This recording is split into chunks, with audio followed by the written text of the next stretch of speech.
Headed to Medellin, Colombia? See my guy Andres with Nomad Travel for safe airport pickups and drop-offs and tours. Contact information in the description below. I enjoy watching Rob's channel because not only is it interesting, but he provides you with useful info that you don't find on other channels. So dcbornrob saved my life more than once.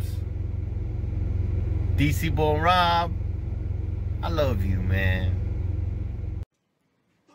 I watch dcbornrob because he's a great resource when you want to get your foot in the door in Medellin, where to go, who to see, who to use. Safety is key when you're going over there as an American, and you learn this stuff from guys like Rob that take the time to put out videos. Thank you, Rob. Listen here, young brother. You doing all right, man. We appreciate what you do. You are all right. Out of sight. Step to the side. Lots of might. Now kick that. So here's the actual story from the person that took the video of the scammer when he was caught. Follow along. Hey, you watching, man? Right now you're watching dcbornrob on YouTube. Make sure to hit like and subscribe. Okay, good morning, good evening, good afternoon, wherever it is you're located. Thanks for watching. My name is Rob Christian, also known as dcbornrob, DC Rob. Rob, I answer to them all. Thank you guys for watching. Again, in this video, I have the person that actually took the video of the scammer when he was caught. So he's going to tell the story of how this all happened. Okay, we're going to jump in a second. But again, if you get any benefit out of my videos, do me a favor, go down and hit the subscribe button, click the bell to be alerted of any new videos, and like. Like helps the YouTube algorithm. The more you hit like, the more people get to see my videos. For everybody who takes a second and go down and hit like. Thank you. dcbornrob said thank you. It's time to party.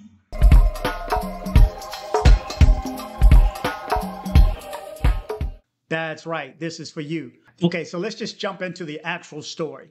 Okay, so here I have the gentleman who actually took the video I'm going to show during this video and that I showed last night in the live. So I'm going to bring him on now. You're not going to know his name. You're not going to hear any personal information about him. You're not going to see him on screen. We're going to call him Mr. X at this point. So Mr. X, are you there? You ready to go? Yeah. Okay. Thanks. Culture and different things. And he mentioned to me that he got scammed. He gave a guy some money to go get some cigar. They were sitting, chopping it up, having some drinks. The guy, Mr. Riffraff, said that he would buy. And he said he would run off and get the cigars on the way, but he never came back. He said he gave him 200 mil pesos to do this, and he figured out early that the guy wasn't coming back. He was furious. He goes back to the States, and now he meets me 2 months later, and he tells me this story. Fast forward, I'm walking, and I'm standing on a corner somewhere, and someone comes up behind me and says, "Hey, you used to be in the service, the Marine Corps." And or he say he had a drill instructor that looked like me. That was his, relatable story with me. And so we talked. Anyway, to make a long story short, the guy was drinking. He wanted to have a beer. I don't drink. And I ended up, he followed me back to my hotel, which was up the street, which has a bar and a restaurant. And he orders a mojito. I don't drink. I'm sitting talking to the guy. He's talking about Medellin Colombia, friendly enough. And, I wasn't going to fall for anything that he was doing. I was drinking water. And all of a sudden, the brother that told me about the story that got beat happened to be sitting in the restaurant at the same time. What a coincidence, because as he walked up, I invited him over to the table. The guy, Mr. Riffraff's back was turned away from him, but he spun around to see who I was inviting, and voila, the brother recognized him as the man that beat him 2 months earlier and walked up to him and demanded that he give him his money and would not let him go. He was furious. And it turns out he had a fake passport with the picture torn out, he had drugs with him, and he couldn't pay for the mojito that he had ordered with me. I guess he was going to tell me that he was going to the ATM, but it never got to that. And so now the management gets involved. They call the police. The police come and investigate it and end up taking the guy to jail. And he's obviously done this before. He's a dangerous man, and I'm surprised someone hasn't found him in a ditch by now. Yeah, we knew it was only a matter of time before he was going to run into the wrong cat that he had done wrong prior. And this is exactly what happened in this case. And if I'm not mistaken, it was at the Dew Park. And during that time, I think I was there. I think that's the same night I saw him, as a matter of fact. But you guys were out during the day. It has that little seating area out front. Yep. Go ahead. Said that they recognized this guy. He tried to pull some kind of fast-talking, quick-talking scam, and they shunned him away. Of course, they didn't go for it, but they just say, that's the guy. He approached me, too, with some nonsense. And, so he's made a career out of this. I don't think it's going to be a very successful career for long, if he keeps it up. That's a very dangerous game that he's playing. I mean, he's playing a very dangerous sport. Yeah, for people who say, he's just, what's the big deal? He's just scamming people for a few dollars. What would you say to them? Well, I would say that they've never been beat before by him. It's not that. It's the setback of somebody doing that. I mean, you don't come on vacation for that. It's not good. Have it be little or big. It's all big. It's a big problem.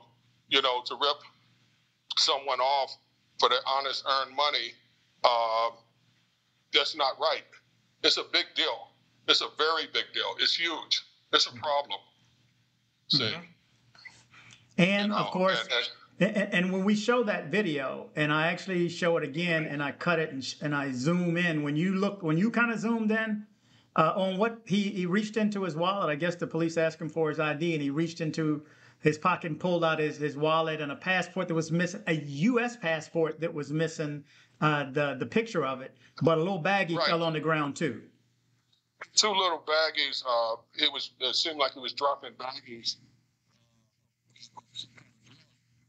And I don't know what was in it. It looked like, it was white powder, but who's to say that this guy wasn't going to put something in my ice water? Exactly.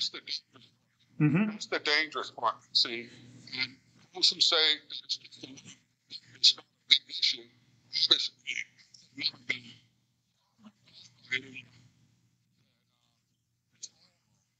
in the name of God, it's wrong. So. How would that person feel if someone did that to their innocent kids that was traveling abroad?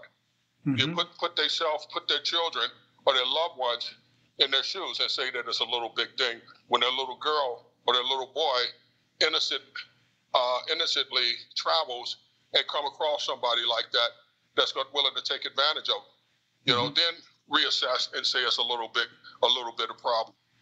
Exactly. See? Exactly. And I will say to people, you have to also understand, I get a lot of tips, I get a lot of emails, I get a lot of information that's coming to me, and we know how many people told me their story. Heck, you heard some of them. But at least 15 to 20 people told me they've been dealing with this cat for at least 2.5 years. Okay, and some people stop short of maybe continuing on with the story, but I know that this guy has asked people if they wanted drugs. I know that this guy has asked people if they want girls. So put it all together. You got this guy, you got these girls, you got that drug or whatever drug. And this is way more than somebody scamming you for a few $100 million.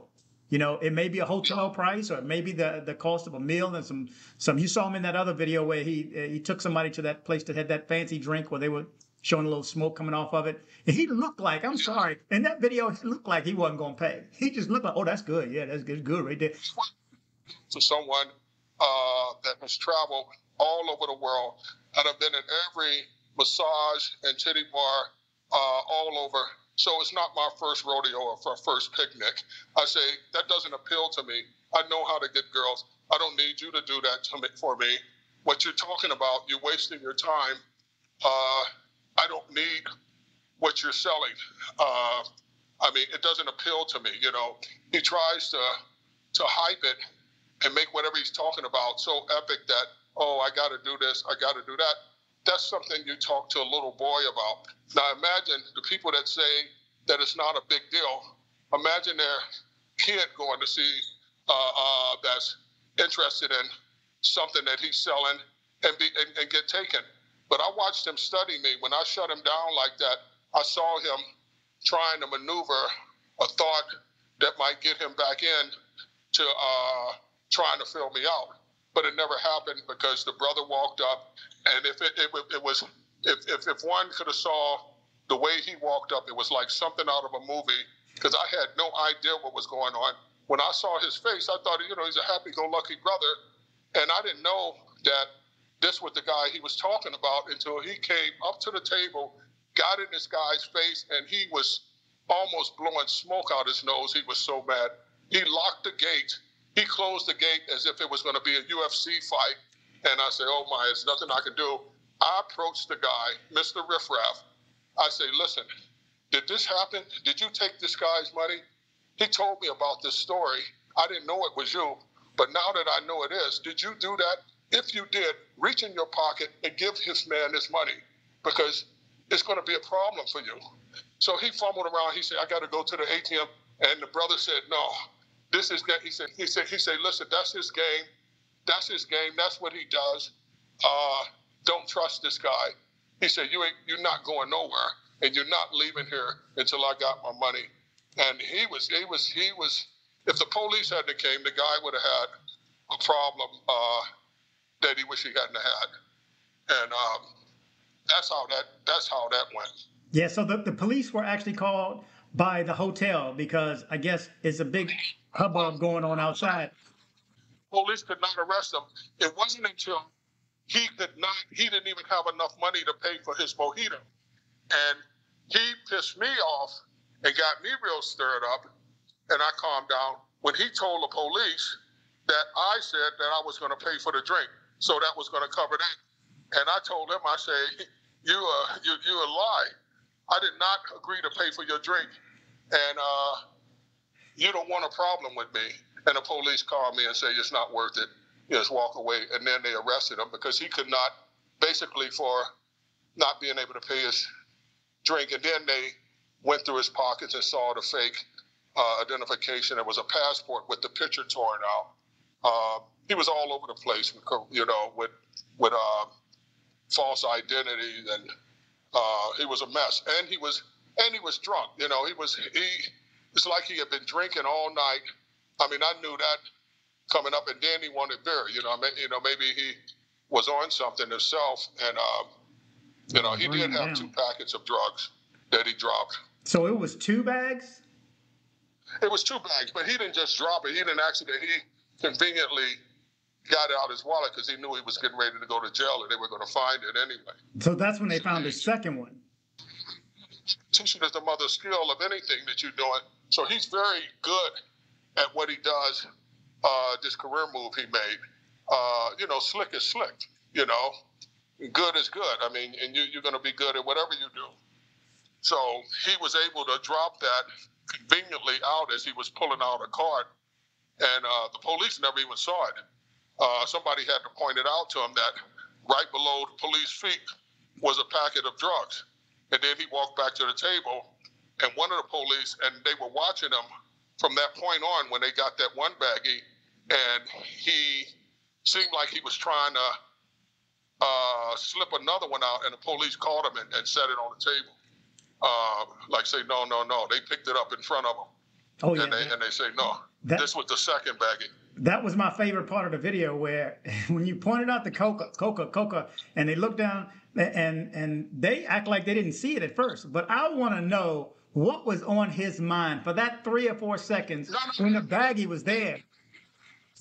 Mm-hmm. While he was standing there, and then he was able to walk back to his table. He handed his identification and then walked back to the table or something after standing. He was basically kind of He dropped it and was standing there, so the police is not easy.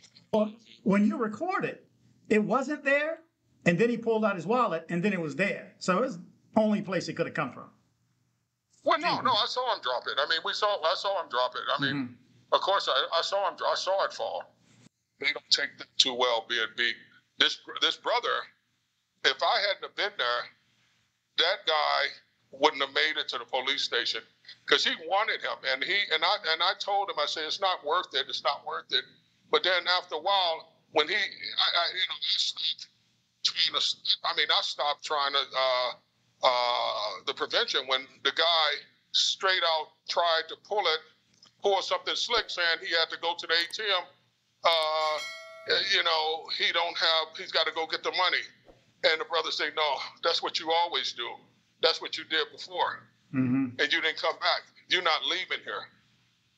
So he was going to actually try to make me pay for that mojito. And I didn't know that, but I know I wouldn't have let him go to the ATM. I'd have went with him. Or he wouldn't have not left the hotel on me that, why would you sit down with me knowing you don't have money? You got a problem. You got a problem. You got a real big problem on hand right now. Gotcha. The brother actually was going to make him take his shoes off, and take all his clothes off, and he was going to end up walking out of that naked. That's what the brother was going to do. The brother's from Texas, and he's, like they say, don't mess with Texas. I know what that means now. He's here in Houston. I'm in Houston. Yeah.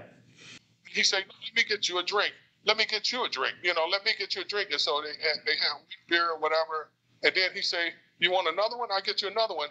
And that's when he makes his exit. He act like he's behind the drinks, or and got the waiter, because they don't bring the bill right away.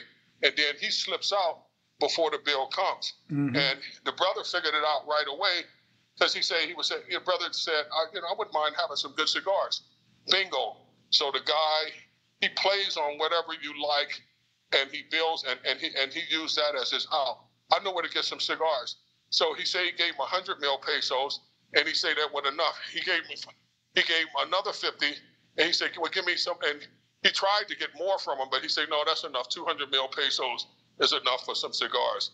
And he said, as soon as he walked away, it started to connect. This guy is not coming back.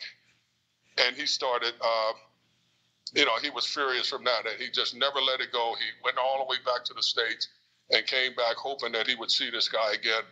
And I brought him right there to the hotel, not even knowing what's going on. Well, got it. Got it. Well, I get it. I appreciate you coming on, Mr. X, and explaining this to everybody. So now we can be on the lookout for other people who may try something like that. And it doesn't have to be in Colombia. It may not be specific to Medellin because it had nothing to do with drugs. Well, in these cases, it's just about scamming. And these scams can happen anywhere. So, guys, be on the lookout. He said, when you're trying to travel and have a good time, stating traumatic is that towards someone that wants to be a new traveler. Some people would never travel again, thinking that everybody's like that. So he has to be stopped because it's not right. It's not the right way to live. It's a big deal. So anyway. Exactly. Well, again, appreciate you for coming on and telling this story. And I'm glad I caught up with you through another member who met you out in public too. So let's keep in touch. And if you hear anything about him getting out, or I need you guys to fill out this form, and I can actually show a video of a couple of you guys actually going and filling out the form physically on paper. But again, the link will be in the body of the description of this video. So take the time to do it. If you are one of these people and got by this cat, do something about it. Keep him locked up so he's not out and he don't put somebody in this bad way. So again, Mr. X, I appreciate you for coming on. So I hope you liked this video. If you did, make sure you go down and hit subscribe. And definitely like. It helps that YouTube algorithm. You know what I'm talking about? See what I'm saying? We have a YouTube channel. Like it. Please comment and share if you like the video. Please subscribe and kick the bell.